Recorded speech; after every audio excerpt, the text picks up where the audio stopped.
Scott Schweitzer for SmartNICs Today. I'm joined by both Jan and Lucas from DYNANIC, and we're going to go over DDoS and how their DYNANIC pipeline in an FPGA is highly efficient for defending against DDoS. Welcome, Jan and Lucas. Hello, Scott. Do you want to each take a moment and introduce yourself?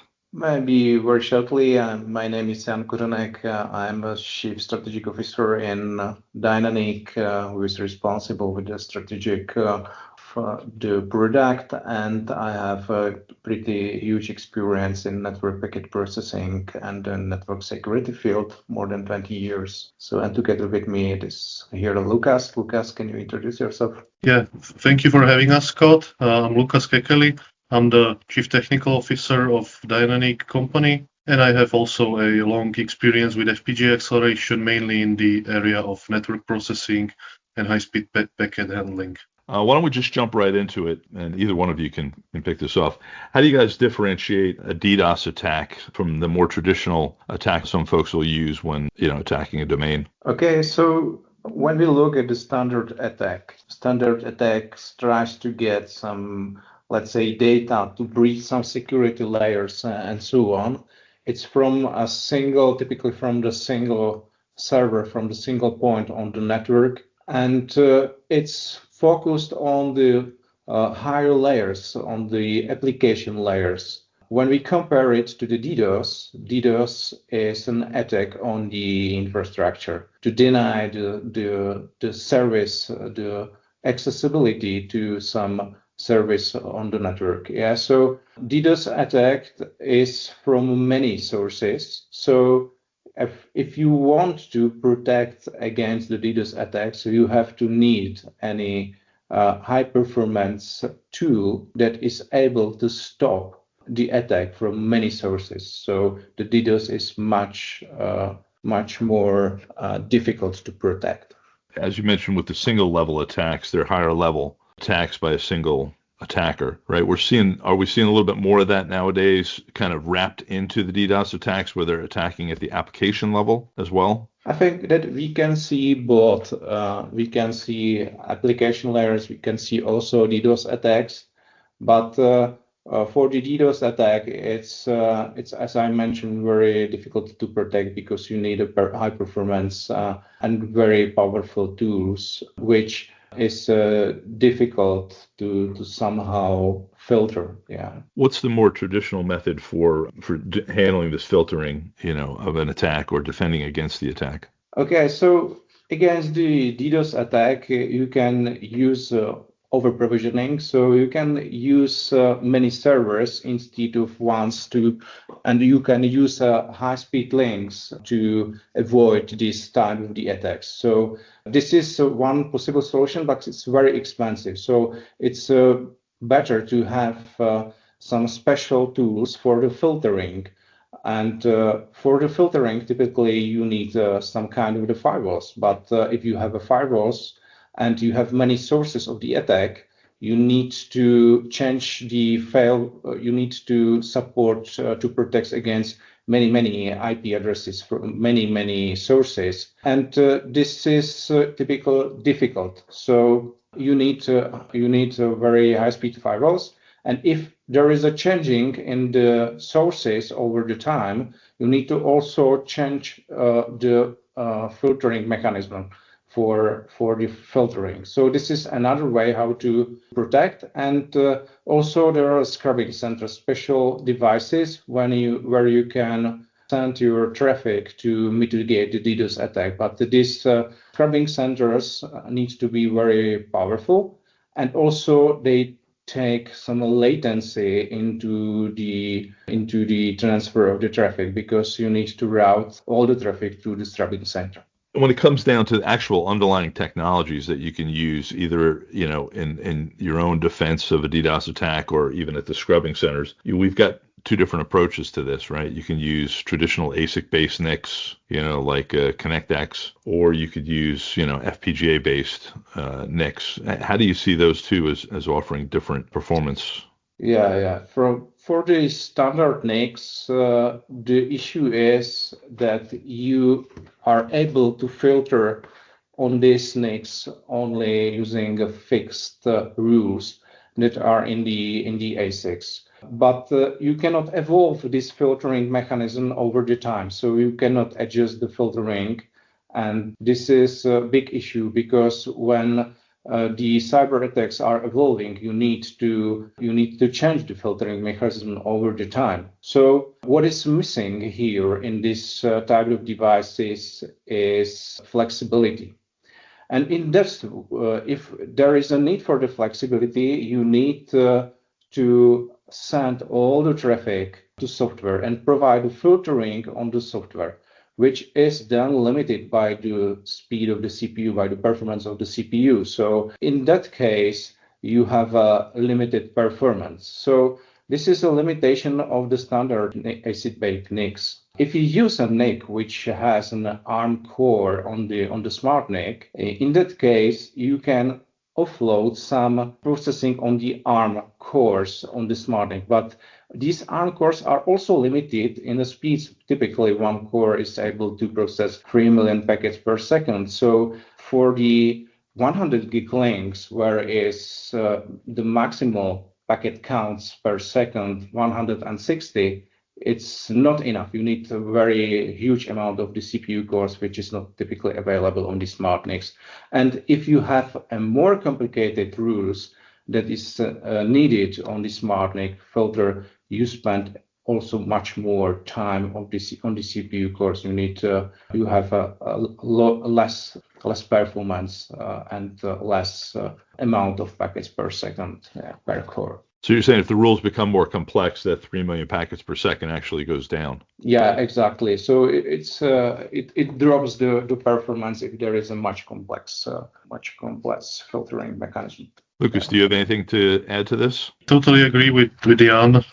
We are actually preparing a post or submission, or we have accepted submission for DPDK Summit that will be in Stockholm in 2 months, I believe, where we will be showcasing the difference or the problem when filtering on ASIC-based cards or ARM-based cards will degrade the performance as you increase the number of rules or as you increase the complexity of the filtering. So we have some specific measurements that we will present there as well. I look forward to seeing those. We've talked in the past about Cloudflare, having done defense against huge volumetric attacks like 31 terabits per second using the generic approach. Do you think, beyond Cloudflare, do you think anybody could even try and scale, using an ASIC-based approach to address this, or do you think it's just better to go FPGAs? For the ASIC-based SmartNICs, you can easily scale by the amount of the servers, but you need to have many servers and many SmartNICs to mitigate huge attacks. So you need a lot of space. In a racks, you consumes a lot of kilowatts of energy, and you also need many servers. So this is a very expensive approach. And if you are able to mitigate the attacks on high-speed links, it's better to have some solution that has a high-speed connectivity SmartNIC and the servers and the filtering on the SmartNICs. It's better to use this kind of the solution, not a distributed, not only a SmartNIC with low speed NICs. So I've been working with FPGAs now for at least 10 years in the network pipeline. A lot of people, though, still don't understand how an FPGA differentiates itself from more traditional ASIC-based solutions or ARM solutions. They don't understand the underlying, you might want to call it magic, right? Because you don't program these things, in C or any traditional language, Python or whatever. How are they, or why are they so uniquely positioned to handle volumetric networking data? The biggest advantage for the FPGA is that it's flexible and it's programmable. So the FPGAs has the performance of the hardware and the flexibility of the software. So you can very easily program the FPGA SmartNICs to provide at the data plane, in the data path, the filtering mechanism, which is very fast And according to the configurability, also flexible. You can change the filtering mechanism, and this is a big advantage. So, as I mentioned, it's a hardware, so you can achieve very high speed. You can easily achieve 400G, and it's also flexible, so you can change the filtering mechanism to adjust to new attack vectors or to new cyber attacks that evolves over time. It's easy to understand how to get to 400 gigabits on a link, or 390, or whatever the theoretical number is, right? But the corner case that everybody always runs to for this kind of stuff is packets per second, right? If you have an FPGA pipeline, can you, in theory, really meet the 150 million packet per second threshold on a 100G pipeline? Yes, it's definitely possible, and the dynamic solutions provide the packet processing at full line speed. So with the 600,000 packets per million packets per second per the interface. So it's possible. It's not so easy, but it's possible to achieve at the FPGA these numbers, and Dynanic is able to do that. And you do that by breaking it up into multiple parallel pipelines, right?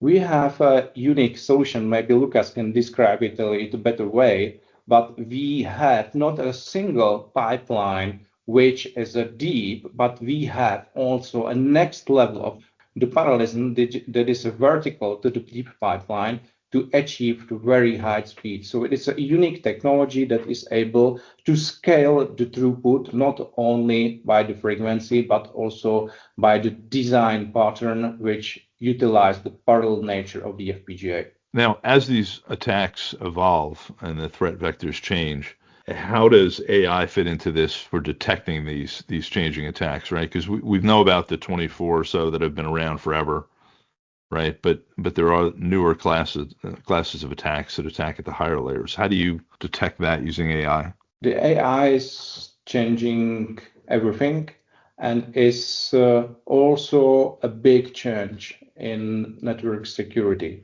because using the AI tools, you can easily evolve the attack over the time. You can swap multiple vectors in a few seconds, in a few milliseconds. So you need to have a flexible tool, flexible device that is able also to evolve to the vector threat. So attack vectors, you need to have a tools that can be adjusted to the evolution of the attack. So AI is changing everything, is changing the adaptability of the attack to protection of the victim. So the protecting tools need to also be adaptable, need to be flexible to adjust the filtering mechanism and the detection mechanism over the time. You mentioned latency earlier in the scrubbing centers and other places. What latency is considered acceptable for mitigating a DDoS attack before the packets on the other end are considered delayed or lost? So it strongly depends, but if you want to support also low latency services, you need to be very fast. You need to be in terms of microseconds to forward the packets from the one to another port on the mitigation device. But this is not achievable by the scrubbing center, because when you need to route something from one point to another, you are in terms of the milliseconds. So in that case, you increase this way the latency, and this latency is for every packet that goes through the scrubbing center. So this is some drawback for this kind of the systems. Maybe Lukas, can you a little bit more elaborate on this? Yes, so with hardware-based data path with direct forwarding of packets, you can achieve latency of microseconds, even nanoseconds for dedicated low latency applications or low latency implementations, and the filtering operation can be done with the same latency, regardless of the packet rate. So we are talking about microseconds, and even forwarding packets through a one or two layers of some networking infrastructure Now we are talking about milliseconds or tens of milliseconds. So there is a completely different degree of, in terms of latency, what you can achieve. And the scrubbing center itself, again, it is usually built as a device or it can be a service provided in the cloud. So again, the latency of the scrubbing center will be, again, milliseconds, maybe even more. So this is completely different level or completely different scale of latency. Comparing an FPGA-based filtering, the FPGA-based acceleration or protection, comparing to a standard approach, comparing to a scrubbing center or something similar. So basically what you're saying is that the DYNANIC pipeline in an FPGA would be measured in hundreds of nanoseconds probably for packets in, packets out, right? Whereas if we're going through an ASIC, like a ConnectX or whatever, that's got to go up to the host, it's looking at 2 micros just to get to the host, right? Then be processed on the host, which would be, I don't know, a dozen other micros, and then another few more micros to get it back down and out. And that's just one device in their pipeline, right? Yeah. So we're talking 3 to 6 orders of magnitude difference. Yes. Yeah. There are 2 points there. If you use a scrubbing centers, you need to take care of the latency, send packets to scrubbing center and back. And another point is the latency that is provided by the scrubbing center. If the scrubbing center is using just the hardware, for example, the FPGA SmartNIC, in that case, you can achieve a fast forward path with a sub-microsecond latency in hundreds of nanoseconds.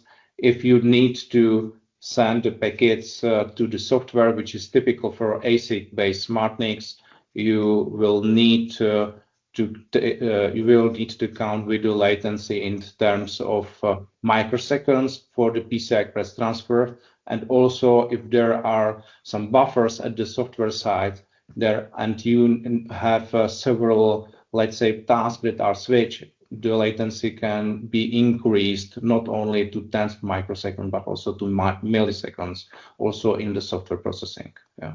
How about if we look at this from a kind of cost angle, right? Everybody looks at FPGA boards and, they're not, $1,000 board. They're, $4,000 or $5,000 boards, sometimes even higher than that. Whereas, you look at, the ConnectX, it might be 1,000 or so, or Bluefield, that might be 3,000. There's definitely the FPGA solutions are more expensive, but is the value there? I mean, am I going to get that much more out of an FPGA over these other technologies that it brings in the economies of scale? Yeah, it's a good question. If you look at the amount of CPU cores that is consumed by the filtering, and if you imagine that this is scaling to achieve 400G, you need a multiple servers to achieve 400G and many CPU cores. So you spend not only the money for the network interface card, but also you spend money for the servers and for the CPU cores. So you have to count not only the price for the FPGA SmartNICs, which can provide the filtering on the SmartNIC, but you have also count at the opposite side, at the ASIC-based SmartNICs, for example, NVIDIA Bluefield, that you will need some software processing, and you consume the CPU cores that cannot be after that used, for example, for AI-based detection or for any other task, which can control the SmartNIC for the filtering. Gotcha. So what you're saying is that I'll need many, maybe a half a dozen or a dozen systems to equal a single FPGA card in a system. Yeah, you need multiple servers to support the same performance that you can achieve using the FPGA SmartNIC. So you can save the number of servers by using one FPGA card on FPGA SmartNIC. Right. And in the real world, that translates to quite a bit, because I got to throw these in a rack in a data center, and I'm going to pay an exorbitant amount of money for the electricity and the real estate for that. on a recurring monthly basis. So over a 3-year time frame, this savings could be substantial. Yeah, exactly. The cost is not only for the server, but also for the energy and for the space in the rack. Yeah, exactly. Right. Software licenses, support, and all of that. Yeah. I would like to add a different angle. Sure. Especially for security applications, for protecting your networks, especially against DDoS attacks. You are looking at the worst case scenario, let's say. So yes, some ASIC cards boast a quite nice performance. They claim to be able to achieve 100 gigs or 400 gigs, but the claims are usually true only in certain traffic cases or in certain traffic shapes, not in the worst case. And the attack is usually the worst case. Quite high packet rate, a lot of packets moving through the card. So you also have to look, especially in the security area, you also have to look at the worst possible performance. So you want to maintain this high level of performance even when you are under attack. So that's another benefit of the FPGA cards with dedicated data paths that can handle full line rate, full packet rate operation compared to the ASICs, where they can become overwhelmed when trying to filter high packet volumes or shortest packets and something like that. Right. The ASICs aren't typically designed to handle continuous 64-byte packet flows. Right. Exactly. They're designed kind of for the middle of the market to handle the normal 1500-byte packets at, wire rate, not 64-byte, which is orders of magnitude more complex to handle. Yes. And one more point is that the network protocols is also evolving over the time, not only cyber attacks. So if you have a ready solution, a ready ASIC solution for some, let's say, layer 2 tunnels, and the new layer 2 tunnels is coming and is used in data center or in a network, you need to somehow support this. And if this is not supported at the level of the SmartNICs, you can after that don't use, for example, the resize side scaling to multiple cores or something like that. And this is a limiting factor, which after that means that you drop the performance of the CPU-based detection systems, or you need to replace the old SmartNIC by the new one. For the FPGA-based SmartNIC, it's a totally different, because you can change the behavior. You can adapt to the supporting number of protocols and support the new layer 2 tunnels without the replacement of the hardware, just by the upload, just by the upgrade of the SmartNIC. Yeah. So this is another advantage which can increase the lifetime of the solution. Yeah. So I hear you guys are going to be at the RSA conference next week in San Francisco. Do you want to give us a little bit on that?